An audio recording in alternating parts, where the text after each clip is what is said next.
Joining us this evening, a policy director and economist for the CTU, the Council of Trade Unions. It is Craig Renney. Craig, good afternoon when I talk to you. Good evening when we broadcast this. Good afternoon. How are you? Yeah, very well. It's lovely to finally catch up and have a bit of a chat. Love to talk to you about some conversation had this morning, which we've just looked at in the show, but have some conversation this morning with Mr. Luxon on breakfast. But before we do that, because we never managed to actually connect other than texting each other prior to the election, many people who watch and listen to us want to send their congratulations to you guys for what you were putting out there. And we also want to send you guys a lot of frustrations because, 10 days before the election, having the CTU announce that only 3,000 households would get that $250 a fortnight when Labor didn't do those numbers on day one was incredibly frustrating. So you were basically doing Labor and the Greens' job by pointing this out, something that they should have done on day one. So we want to say thanks to you guys for doing that kind of stuff, and get your thoughts around why do you think that it was you guys doing God's work, for want of a better word, bringing that stuff out, and not even the parties opposing National Act were doing it? Well, I think that, sorry, my computer's making a noise. The challenge there is that actually the numbers came really late for everyone. So it wasn't just that we had some special access to some special numbers. The National Party put out its fiscal plan really late. It put out its tax plans really late.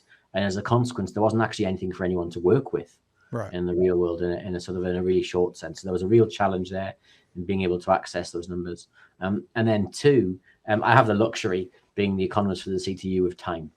So I have the ability to spend a lot of time looking at these numbers, looking at what it means for workers and workforces. And that's a really rare and quite privileged position. So I don't want to criticize too much because I've worked in the Beehive, I've worked in opposition. I know how time pressed everybody is. And so, it's a rare luxury that I have to be able to spend some time looking at those numbers and dragging out the kinds of results that we saw just before the election. My annoyance is that actually the National Party didn't put out those numbers long in advance for everyone to see and for everyone to be able to make those calculations and to have a much more honest conversation about how things were going to get paid for and who won and who lost during the election campaign. Yeah, we were so frustrated because on day one, we were yelling from the rooftops, people, they're saying up to, people, they're saying up to. And 2 weeks before the election, RNZ did their big Media Watch expose on the media is now turning on National because they've been saying up to all the way through. And it's like, dudes, they said this on day one. What are you doing, media? What are you? Because we didn't get any access. We're a small group when it comes to it. I mean, we do all right, but we're small when it comes to it. And the media dropped the ball, and I don't know. It just feels like the CTU were the only ones that were onto it when it came to actually analysing those things and getting them to the public. Because then you saw, Christopher Hipkins citing your numbers, which I'm just like, it just felt frustrating. And it's intensely frustrating. But to me, it signals more of an opportunity for us to challenge this in a structural way. So we actually need a fiscal institution which is common overseas to actually do these kinds of policies and to make this kind of analysis so that everyone can see what the impact of that is. Otherwise, we're always going to be playing catch up, and you're always going to be relying upon people like me turning up and occasionally doing the numbers. And that's actually not helpful for anyone. If we do this properly, everyone does this, and we don't end up having fights about fiscal holes or fights about who wins and who loses. We can actually concentrate on policy and actually, is something a good idea or a bad idea? And that to me is a far better use of time than trying to work out, is this calculator right or is this somebody else's calculator right? We did find it also kind of hilarious, just a tangent for a second. I think you came on one morning right before Nicola Willis, and Nicola Willis was like, just so people are aware, this man is running adverts against us, and we want to make that. And it's just like what we said that night was, it's funny how they never speak up, like when the taxpayers union comes out against, makes policy announcements against the Labor Party, but she seemed very put out that you'd had a chance to speak that morning before her, and it I think personally it kind of showed an amount of weakness to have to kind of go, hey, warning people, when it's like, it's exactly what the taxpayers union do for the other side. It's when they're attacking you as a human being, it's the greatest compliment that they can pay. because essentially they're not arguing about with the numbers. They're not arguing about the analysis. They're not arguing about anything else. They're saying, I'm a bad person because I once worked in the Beehive. Well, Nicola Willis once worked in the Beehive as the advisor to John Key. Does that make her a bad person? No, of course it doesn't. It's the only defense you have left. I'll remember that the next time I'm looking at my Twitter feed, Craig. That it's a compliment when they attack you personally. But you're right. As soon as they go lefty and that's their argument, you're like, well, at least come at me with facts and then we can have a debate. Yeah. So very good. All right, listen, not to hold you for too long, chitter-chattering away. Chewy and I have just watched some of those conversations that Mr. Luxon had this morning. So I'll paraphrase a few things that are from the breakfast show because this is what I want your take on, because you were pointing a lot of these out in the public media pre-election. Christopher Luxon has come out very clearly saying, and this is a quote, as we talked about during the campaign when it came to tax cuts, it will be, quote, as we talked about during the campaign, but we're impressed by Anna Burns-Francis. If it would be funded as was promised in the campaign, he would not commit to that. Now, I think you pointed out, we used some of your information. We had our own thoughts as well that said very clearly the foreign buyers ban didn't look potentially feasible to fund it. But it seems now Nationalists still, even though we've figured out obviously that, ACT doesn't want to do tax cuts because at least they're being honest pre-election and saying the books are worse. New Zealand First doesn't want to do foreign buyers ban, yet Nationalists still sticking with this line. It will be, quote, as we talked about during the campaign, meaning people will get their tax cuts, but at the moment is completely not now using as a defense. Well, that's a conversation for behind closed doors about how they're going to fund it. What are your initial thoughts on this, what he's putting out in the public, Mr. Luxon, that is at the moment, and also how this is going to impact this coalition that's being made at the moment? Well, certainly the analysis that we did prior to the election showed that it was a very difficult path to deliver the kinds of revenue that was necessary to deliver the tax cuts that were promised. And the revenue that's in front of them, in fact, I'm probably the saddest person in New Zealand because I actually have a copy of their tax plan directly in front of me. Nice. And as a consequence, the $2.958 billion that was due from the foreign buyers tax, it's a nonsense number. And that's not just me. There's a range of economists who believe that's a nonsense number. But even then, removing that, because it's frankly inconceivable that NZ First will allow foreign buyers back into the domestic residential market. Yeah. It's an anathema to their entire economic philosophy. The selling of New Zealand to overseas interests. So if you remove that, there's $3 billion from a $14.6 billion program that's just disappeared. Then you add in some other changes. So, for example, they want to remove a whole suite of programs around regional development. New Zealand First campaigns on provincial development. And so there's probably a couple of $1 billion there. You talk about the need to remove all of the climate change funding. I can see the three parties coalescing around that, but then not coalescing what to do with the savings, because many of them will want to then spend that on other forms of development activity or other things, and as a consequence, that money is then not spare. Roughly speaking, you end up with about half of the amount of money necessary to deliver the full tax package. Using that as an assumption, that therefore means that because just the indexation part, just the part about adjusting tax brackets for inflation, is, according to the National Party, again, in their tax document, is $8.985 billion across the forecast period. That therefore means that if you just paid for that, which they don't have enough money to do, but if you just paid for that, you've lost the ECE program. You've lost the tax credit changes. You've lost all the welfare changes. You've lost things like the app tax removals, which was the GST on Airbnb and Uber and others. You've lost the bright line adjustments. You've lost the other things. And as a consequence, you can't deliver the package.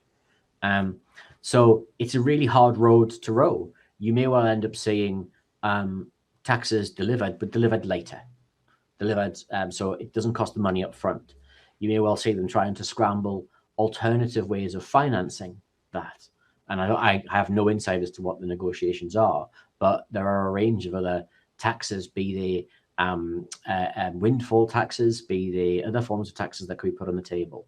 But it's going to require a lot of political and economic imagination to deliver the tax package as is written here, because right now those parties seem deeply unlikely to be able to deliver that, as Christopher Luxon said today. The other thing is, in the conversation this morning, and I think I got this as a direct quote, if not, I'm paraphrasing accurately, Mr. Luxon said that outcomes is what matters most to New Zealanders. And I thought, well, actually, to be honest, he often talks about outcomes. If, for example, they had to change their model and they absolutely decimated the public sector with cuts, but the outcome was tax cuts, that's actually not what we want, I don't think. I don't think we want to give up a public sector or something within our education system or our health system just for low income earners to get $10 a week. So he has been pushing outcomes for 18 months. But when he says that and you go, but what are we giving up for those outcomes? It could be a very different story. Well, certainly a well-run, well-funded education system is a good outcome for New Zealand. Yeah. A well-run, publicly funded, free at the point of access public health system is a good outcome for New Zealand. $2.3 billion in landlord tax cuts is a marginal outcome for New Zealand, benefiting around 100,000 people. And those 100,000 people have done pretty well over the past couple of decades in terms of rent and capital gains. So if you're looking at outcomes and you're prioritizing which outcomes to do first, I would personally prioritize the outcomes that deliver a more productive, a more sustainable, and a more inclusive economy. And they're not tax cuts for Uber. They're tax cuts for low and middle income earners, if you really want to do that. But they're then funded by reducing inequality, by wealth taxes, by capital gains taxes, by other forms of taxes. They're increasing the rates of welfare payments so that if you unfortunately find yourself in that state, you're not reduced to a state of penury as a consequence. They're making sure that we're not continuing to pay some of the most exorbitant rents in the Western world for some pretty substandard housing in many places. There are plenty of good outcomes that we want to achieve. Many of them aren't achieved by a tax cut. And so I would argue that Mr. Luxon, if he's concentrating on outcomes, would look through the politics of that and actually look at the real outcomes New Zealanders want. The last thing that I'll ask you about, and it's maybe more of a commentary thing, maybe more of a policy part rather than an economist part, is the frustration that we all have with all politicians, what they say before the election, post what they say after the election. I mean, he literally said this morning, well, we've all made comments before the election, like they don't matter anymore. The wealth tax is an interesting one you measure. I don't think anyone has told Mr. Luxon that having wealthy or people of means pay for prescriptions whilst community service holders and gold card holders get them for free, and then using that money to pay for new cancer treatments is akin to a wealth tax, because those that can pay, and then they use that money for other services, but he's against wealth taxes. It's just become so frustrating. I thought it was a really interesting comment this morning from Mr. Luxon, and again, I'm paraphrasing, so if I get it wrong, slightly wrong, forgive me, but it was, he said, we have to make choices. We have to make difficult choices because we don't have infinite amounts of money in New Zealand, which is fair. So therefore, I'm happy to put the $5 charge on the prescription fee because we need better outcomes in other areas. And I was like, well, hang on a second. It's not that binary choice. There are plenty of other things that you're doing inside the tax system, inside your spending decisions. And so, for example, one of the spending decisions is spending a large amount of money extra on corrections and on essentially imprisoning a large number of new people. Yep. There are some real choices here about what you want to do with your money. And I would rather imprison a few people less and rehabilitate people properly and use that as a proper mechanism and pay for prescription fees rather than just simply deciding that you can't afford this when all the evidence tells us giving people access to free medicine reduces the costs to the public health system in the long run and improves people's quality of life in the long run. It's the literal fence at the top of the cliff rather than the ambulance. It's the literal, and we could address that within our justice system as well. They put that same money into the fence rather than the ambulance. In a generation, it would make a massive difference. And that's why I said before the election that this wasn't the party of Bill English anymore. Yeah. Because Bill English would have looked at that calculation and said, hang on a second, I'm losing money in the long run. And a social investment approach, a true social investment approach, would have said, you make that free, you benefit everyone, and actually the Crown makes savings in the long run. Yeah. Bill English or Jim Bolger coming out Sure. over the weekend talking about that treaty referendum being bloody stupid if it was to go ahead. Now, I know that's not national, but should national allow it, also not the party of Jim Bolger either. Hey, Craig, thank you for joining us so much. Craig Renney is from the CTU as a policy analyst and also an economist. So good to talk to you, finally catching up. Great to have you on, and thanks for joining us. Thank you for having me.